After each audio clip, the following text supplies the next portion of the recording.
4 अमीर देवरानियों ने घुमाया गरीब बहू को दुबई। एक बड़ा सा हॉल जहाँ कई अनाथ बच्चे बैठे हैं, सब शोर मचा रहे हैं, प्लेटें खाली पड़ी हैं। हम खाना नहीं खाएंगे, हमें आज खाना नहीं चाहिए, दीदी नहीं आई तो हम नहीं खाएंगे, हमें वही दीदी चाहिए तभी खाना खाएंगे। तभी दरवाजा खुलता है और अंदर एनजीओ की मालकिन मालती जी आती हैं। अरे ये क्या हो रहा है यहाँ? बच्चे खाना क्यों नहीं खा रहे हैं? पास खड़ी वर्कर रीमा उनके पास आती है। रीमा, ये बच्चे किसकी बात कर रहे हैं? कौन है ये दीदी जिसके बिना ये खाना नहीं खाएंगे? मैडम, ये सब नेहा की बात कर रहे हैं, वो हमारी वॉलंटियर है। बच्चे उसी से इतना जुड़ गए कि जब तक वो इन्हें खाना परोसती नहीं ये खाते नहीं।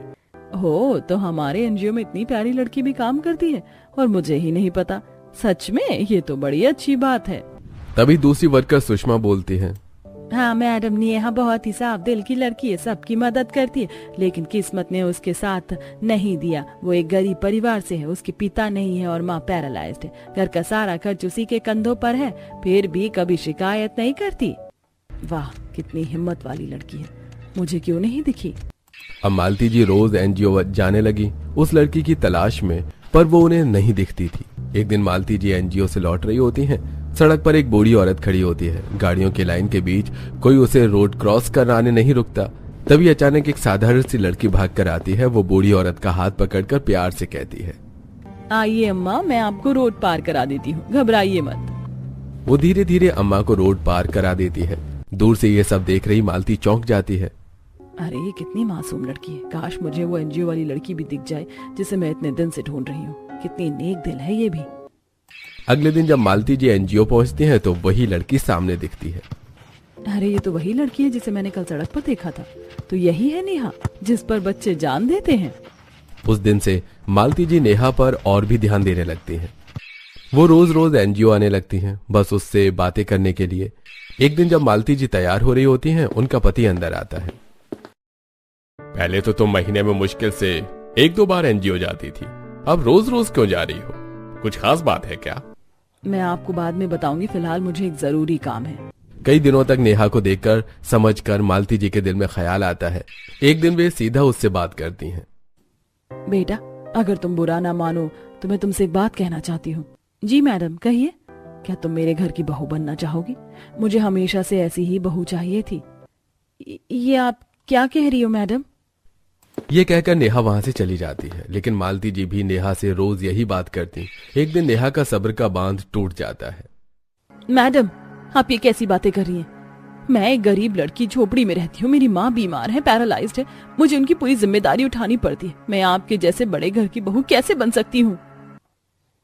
बेटा, मुझे तुम्हारे बारे में सब कुछ पता है, लेकिन जरूरी नहीं कि हमेशा बहू का चयन पैसों से हो। असली पहचान उसके स्वभाव से होती है और तुम्हारी सादगी ने मेरा दिल जीत लिया है।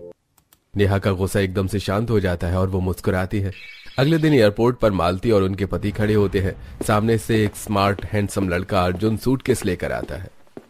बेटा अर्जुन, आखिर तू लौट ही आया। माँ, मेरी पढ़ाई पूरी हो गई है, मैं अब हमेशा आपके पास रहूंगा। वो लोग गाड़ी में बैठकर घर पहुंच जाते हैं। घर पर चारों छोटे भाई अपनी अपनी पत्नियों के साथ बैठे होते हैं। घर में अर्जुन के आने से चहल पहल बढ़ जाती है। बेटा अर्जुन, तेरी अब उम्र शादी की हो गई है, तेरे चारों छोटे भाइयों की शादी भी हो चुकी है, अब हम तेरे लिए लड़की ढूंढ रहे हैं। ठीक है पापा, मुझे भी अपनी पढ़ाई पूरी करनी थी और अब वो पूरी हो चुकी है। बेटा, मैंने तेरे लिए बहुत पहले से एक लड़की ढूंढ रखी है, बस तेरी हाँ की देर थी। माँ, जो आपको पसंद है वही मुझे भी मंजूर है। अगले दिन मालती जी सीधा नेहा के घर पहुंचती हैं। नेहा अपने बीमार माँ के पास बैठी होती है। बहन जी, मैं आपकी बेटी नेहा का रिश्ता अपने बेटे अर्जुन के लिए मांगने आई हूँ। मैडम, हम तो बहुत छोटे लोग हैं, आपकी इतनी बड़ी हैसियत, हम कहाँ और आप कहाँ? नहीं बहन, आपकी बेटी का दिल बड़ा है, वही हमारे लिए सबसे अमूल्य है। दोनों औरतें एक दूसरे का हाथ थाम लेती हैं और दोनों बच्चों का रिश्ता पक्का हो जाता है। कुछ समय बाद उनकी शादी होती है। बड़ा सा मंडप, लोग आ जा रहे होते हैं। दूल्हा अर्जुन शेरवानी में खड़ा होता है और साथ में उसकी होने वाली पत्नी नेहा भी खड़ी होती है। लोग कानाफूसी कर रहे होते हैं। औरतें आपस में फुसफुसाते हुए, इतना बड़ा घराना और इतनी गरीब लड़की को बहू बना लिया, पता नहीं क्या देखा इसमें, शादी का लेवल ही नहीं मिलता। किस्मत वाली है लड़की, वरना कौन ऐसे घर में जाता है। चारों देवरानियां सजी धजी बैठी हैं, प्लेट में खाना लिए। दीदी देखना, इन औरतों ने कैसी अफवाह फैला रखी है। इतनी बड़ी शादी, इतना शुभ मुहूर्त, और ये लोग बेकार की बातें कर रहे हैं। हाँ यार, बिल्कुल सही कह रही हो। अरे भाई, इंसान का बर्ताव और सीरत भी कुछ चीज होती है, और अगर मम्मी जी को पसंद है तो जरूर नेहा में कुछ तो खास होगा। बिल्कुल, वरना बड़े भैया जो दुबई से पढ़कर आए हैं वो ऐसे ही मान लेते क्या? इसमें जरूर कुछ ऐसा है जिसने सबका दिल जीत लिया। छोड़ो, ये चार लोग तो हमेशा बातें ही बनाएंगे। हमें क्या करना है? हमें तो अपनी नई जेठानी का स्वागत करना है। शादी की रस्में पूरी हो चुकी हैं। ढोल नगाड़े बज रहे होते हैं, दरवाजे पर बैंड और लाइट की रोशनी हो रही होती है। नेहा लाल दुल्हन के जोड़े में घूंघट डाले अपने पति अर्जुन का हाथ पकड़े घर में पहली बार प्रवेश करती है, मालती जी आरती की थाली लेकर। आज से ये घर पूरा हुआ। मेरी बहू नहीं, मेरी बेटी आ रही है। नेहा धीरे से मुस्कुराती है। पीछे से देवरानियां मिलकर उसके स्वागत में फूल बरसाती हैं। गृह प्रवेश के बाद सब लोग सोने चले जाते हैं। घर में सुबह से ही हलचल होती है। ड्राइंग रूम में सोफे पर नेहा सजी धजी गुलाबी रंग की साड़ी पहनकर बैठी होती हैं। देवरानियां घर को सजा रही होती हैं और गेस्ट का स्वागत कर रही होती हैं। तभी आस पड़ोस की औरतें और कुछ रिश्तेदार घर में आते हैं। अरे बहन जी, ये क्या कर दिया आपने? चार चार बहुओं को इतने अमीर घर से लाई और बड़े बेटे के लिए आपको ये इतनी गरीब बहू ही मिली। हाँ हाँ, देखो तो जरा कितनी साधारण सी है, ना तो गहनों की चमक, न शान न शौकत। ये तो आपके खानदान स्टैंडर्ड के लायक ही नहीं लग रही। मालती जी, बड़े बेटे के लिए तो कोई रईस खानदान की लड़की आनी चाहिए थी, लेकिन ये तो बिल्कुल गंवार सी दिख रही है। भाई साहब, बुरा मत मानना, पर आप जैसे बड़े घराने के लोग, ये रिश्ता तो आपकी शान के खिलाफ हो गया भाई। नेहा शर्म से सिर झुका लेती है। उसकी आंखें भर आती हैं, लेकिन वो कुछ नहीं बोलती। तभी उसके चारों देवरानियां एक दूसरे को देखती हैं और तुरंत आगे आकर अपनी जेठानी का स्टैंड लेती हैं। आंटी जी, हमें अपनी जेठानी बहुत पसंद है, और अगर आपको कोई प्रॉब्लम हो तो माफ कीजिएगा, पर शादी हमारे घर में हुई है, आपकी राय की जरूरत नहीं। हाँ, और आप कह रही हैं कि ये साधारण है? हमें तो यही सादगी सबसे ज्यादा भागी। दिखावे की दौलत से ज्यादा इंसान का दिल और संस्कार मायने रखते हैं।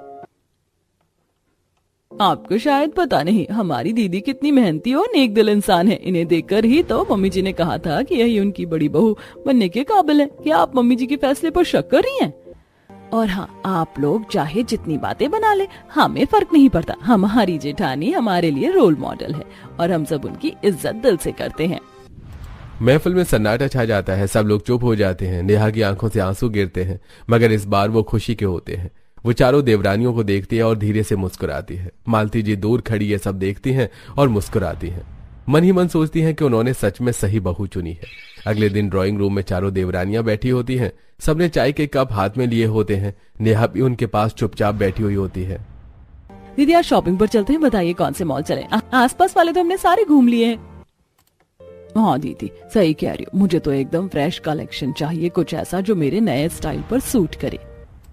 जेठानी जी, आपको कौन से मॉल से कपड़े लेने हैं, या आपको कौन सा फैशन स्टाइल पसंद है? चलो ना हमारे साथ शॉपिंग पर। मैं तो साधारण सी दुकानों से ही कपड़े लेती थी, मॉल वगैरह का मुझे कोई आइडिया नहीं है, और फैशन की भी मुझे उतनी समझ नहीं है। अरे दीदी, इसमें समझने की क्या बात है? आज आप हमारे साथ चलिए, हम सब मिलकर मस्ती करेंगे, आप देखना आपको भी मजा आएगा। सब हंसते हैं और शॉपिंग प्लान पक्का कर लेते हैं। मॉल का व्यू, चमकदार रोशनी, ब्रांडेड शोरूम्स। चारों देवरानियां मॉडर्न आउटफिट्स में होती हैं और उनके बीच नेहा सादगी भरी साड़ी पहनकर चल रही होती है। नेहा थोड़ी घबराई हुई होती है, लेकिन देवरानियां बार बार उसका हाथ पकड़कर चल रही होती है। दीदी देखो, ये ड्रेस कितनी प्यारी है, आपके ऊपर भी कितनी अच्छी लगेगी। नहीं, मुझे तो ये सब पहनने की आदत नहीं है।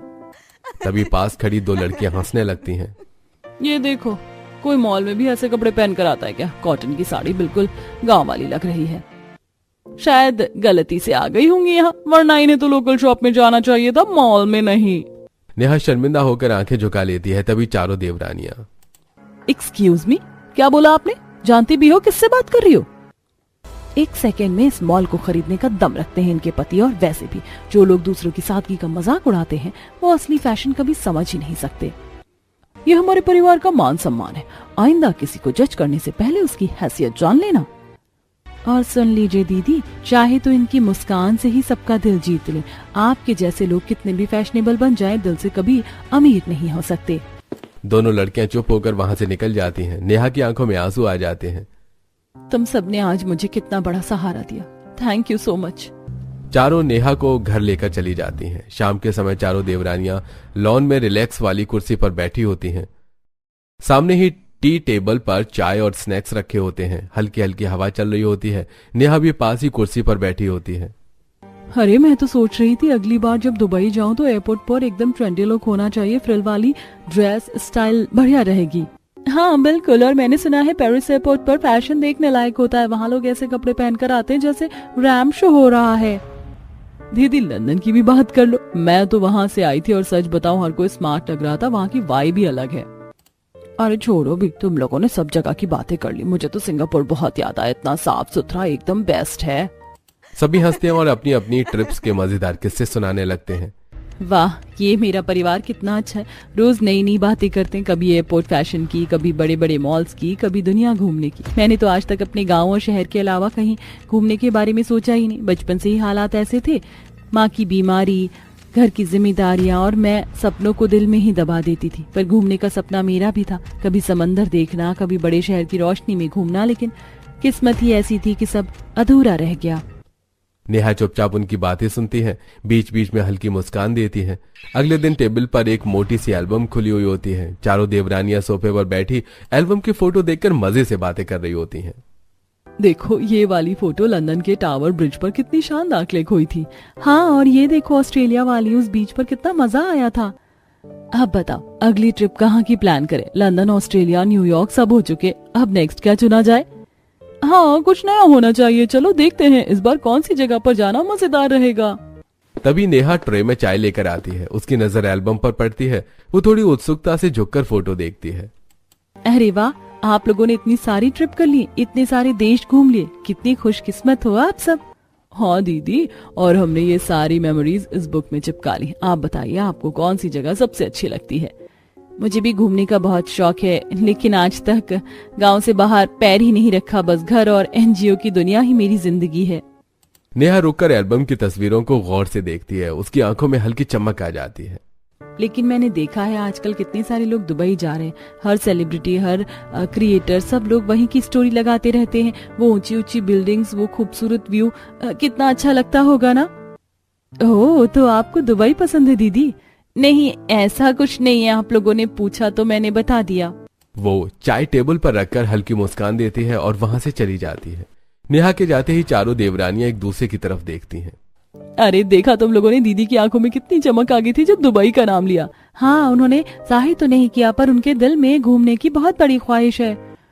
तो क्यों ना हम दीदी को एक दुबई की सरप्राइज ट्रिप दे। जिंदगी में पहली बार उन्हें भी दुनिया घूमने का मौका मिलना चाहिए। बिल्कुल, लेकिन उनका पासपोर्ट भी तो बनवाना पड़ेगा। तो क्या हुआ, हम कह देंगे कि दीदी हम लोग तो घूमते ही रहते हैं, आपके पास भी पासपोर्ट होना चाहिए, इसमें क्या बड़ी बात है। हाँ, और धीरे धीरे सारे पेपर का काम भी कर देंगे। जब सब तैयार हो जाएगा तब उन्हें बताएंगे। वाह, कितना अच्छा सरप्राइज होगा उनकी जिंदगी की पहली ट्रिप, और वो भी दुबई। तो पक्का हो गया, ये हमारा सीक्रेट मिशन है, नेहा दीदी की पहली दुबई ट्रिप।